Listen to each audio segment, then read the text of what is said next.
주의 나라와 주 계신 성전과 피 흘려 사신 교회를 늘 사랑합니다.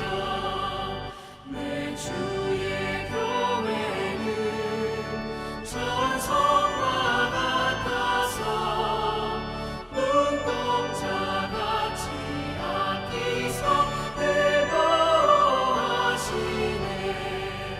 이 교회 위하여 눈물과 기도로 내 생명 다하기까지 늘 감사합니다.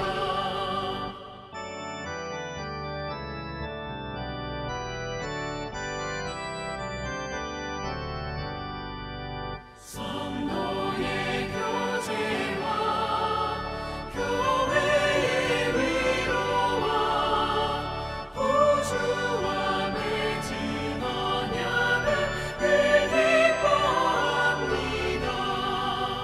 하늘의 영광과 베푸신 은혜가 진리와 함께 영원히 시온에 넘치네. 아멘.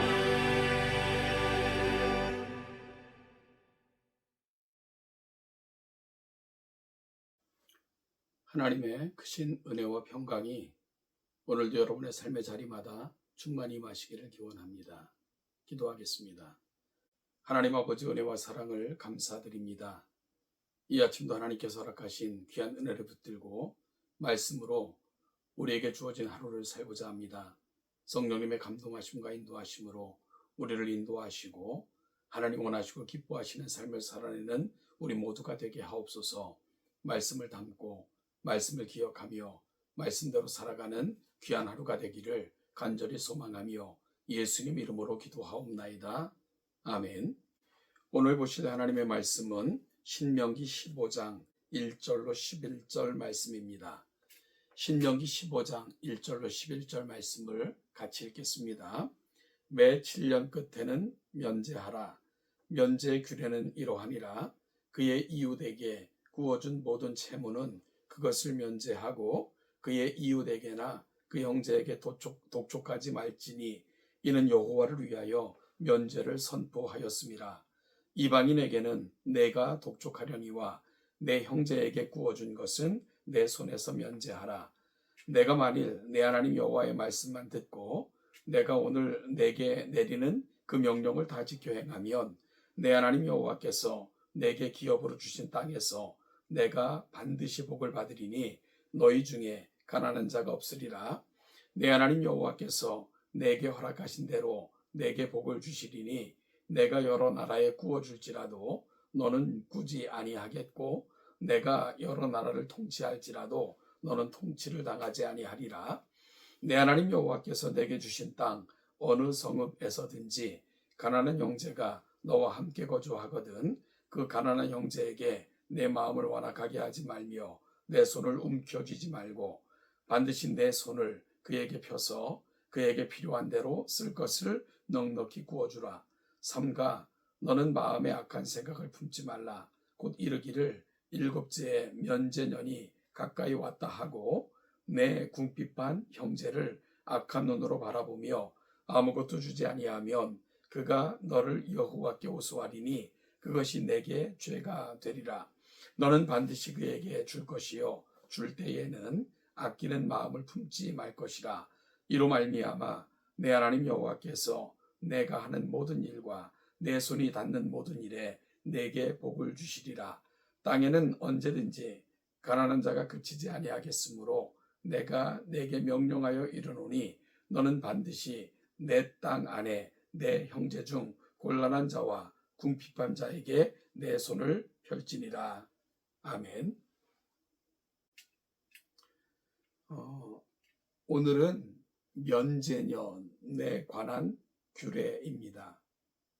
먼저 하나님께서 이스라엘에게 면제년 규례를 제정해 주신 이유가 무엇일까요? 하나님은 언약 백성이 빚의 노예가 되기를 원하지 않으십니다. 그래서 7년마다 동족의 빚을 면제하라고 명하셨습니다. 하나님은 안식년에 땅만 안식시키지 않으시고 빚진 자도 심리적 고통에서 벗어나 안식하게 하셨습니다. 하나님이 면제 규례를 제정하신 이유는 언약 공동체 안에서 구성원의 경제적 격차를 완화하고 실패를 만회할 기회를 제공하도록 하기 위함이십니다. 언약 백성은 인색하지 않고 가난한 약자에게 관용을 베풀어 함께 잘 살 수 있도록 배려해야 합니다. 그럴 때 하나님의 복을 받아 가난한 사람이 없는 부유한 공동체, 열국을 다스리는 강한 나라로 우뚝 서게 하시겠다고 약속하셨습니다. 또한 믿음의 공동체 안에서 빚을 탕감해 주는 일은 우리 죄를 값없이 용서해 주신 예수 그리스도의 정신을 실천하는 것입니다. 따라서 안식년은 장차 우리에게 주어질 영원한 안식, 그 안에서 주어질 모든 우리의 채무가 사함을 받고 완성될 예수 그리스도의 사건을 예표하고 있는 것을 보게 됩니다. 그러면 어떻게 이런 삶을 실천할 수 있을까요? 즉, 재물이라는 것, 기꺼이 포기하기 쉽지 않은데 그런 삶을 살 수 있는, 선택할 수 있는 이유가 뭘까요? 내가 가진 모든 것의 소유권은 나에게 있지 않다는 인식입니다. 만물의 주인은 오직 하나님 한 분뿐이십니다.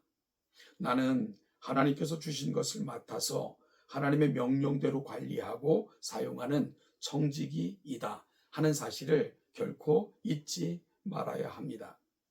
내가 누리고 있는 것이 있다면 그것은 나의 권리 때문이 아니라 하나님이 베푸신 은혜 때문인 것을 잊지 말아야 합니다.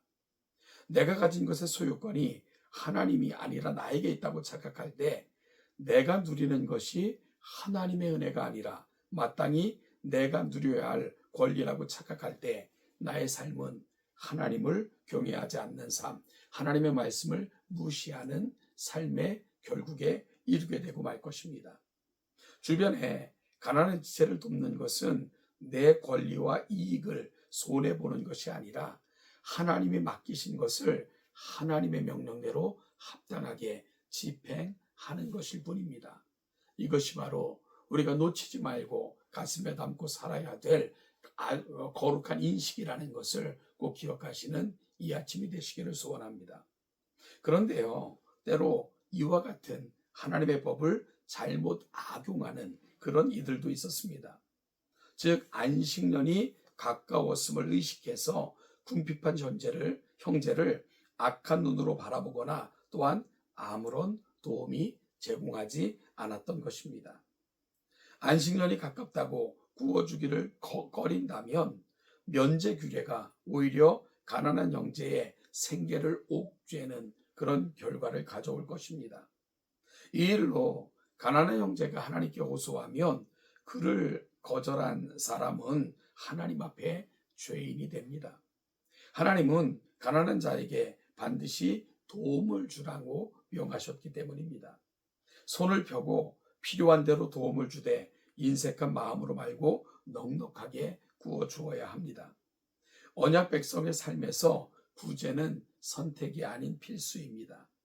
우리가 사는 땅에서 가난한 사람이 없어지지는 않을 것입니다.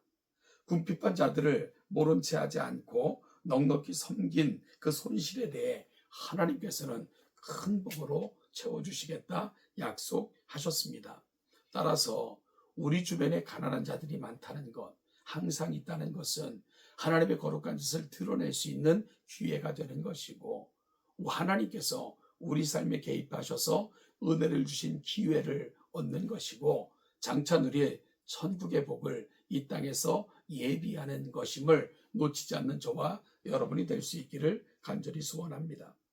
그래서 사도 바울도 말씀합니다. 기회 있을 동안에 모든 사람에게 선을 행하되 특별히 믿음의 식구들에게 그리하십시오 라고 권면합니다.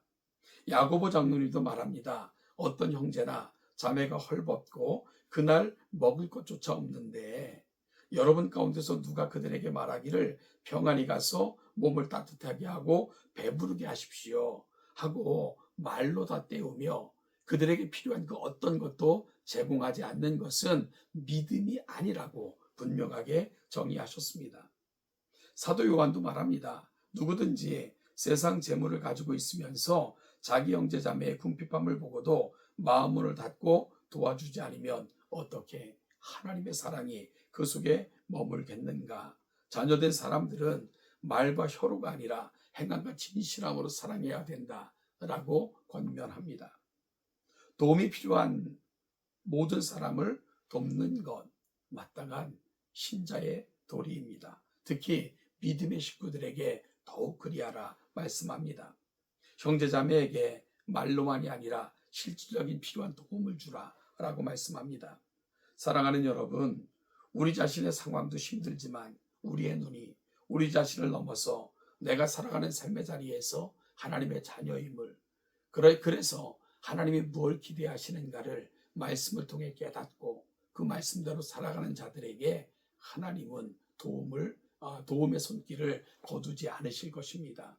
이 땅을 하나님의 도움이 임하는 인생, 하나님의 거룩함을 담고 영원을 예비하시는 그런 기회로 삼아 하나님과 동행하는 저와 여러분, 우리 동천의 모든 식구들 되시기를 주님의 이름으로 축복합니다.